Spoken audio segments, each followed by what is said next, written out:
Tatlong technical foul bago palabasin ng isang player sa playing court sa PBA.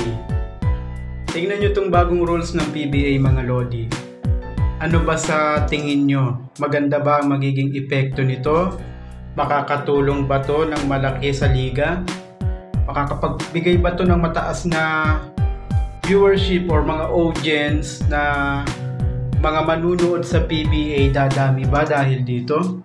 Or dahil sa rules na ito, yung mga manlalarong mga abusado, mga walang iya, mga manlalarong intentionally nananakit talaga ng kapwa player, lalong lalakas ang loob para makapanakit ng kapwa.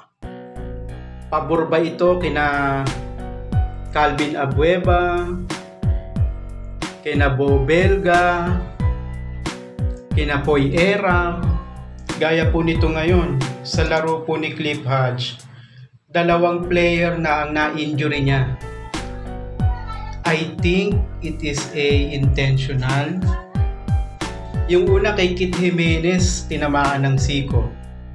Di natin alam at hindi rin dinetalye kung intentional ba. Etong pangalawa kay Amores, tingin ko intentional talaga eh. Kasi po pwede namang hindi niya ibaba yung siko niya sa mukha ni Amores. So itong rules ng PBA na ito, na tatlong technical bago ma-eject ang isang player sa loob ng basketball court, is hindi makakatulong ito ng malaki sa PBA. Lalong lalakas ang loob ng mga manlalarong mahilig manakit ng kapwa niya manlalaro. Mga manlalarong intentional na nananakit talaga.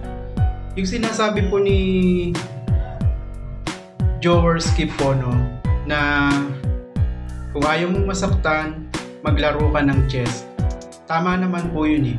Pero iba yung sitwasyon na intentionally talagang nananakit ka na ng kapwa mo. Iba yun.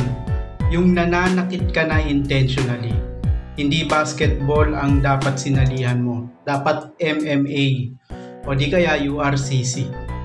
Sa mga ganong klase ng player, dapat ina-actionan to ng PBA. Kaya yung rules nila na yun hindi maganda. Tatlong technical bago mailabas sa playing court, ma-eject ang isang player, hindi makakatulong ng maganda yan at malaki sa liga. So kayo mga Lodi, ano sa palagay nyo? Itong laro ni Cliff Hodge po ngayon, talaga bang dirty player si Cliff Hodge o mapanakit ng kapwa niya manlalaro? Paki-comment nyo na lang po at atin pong babasahin yan. Maraming salamat.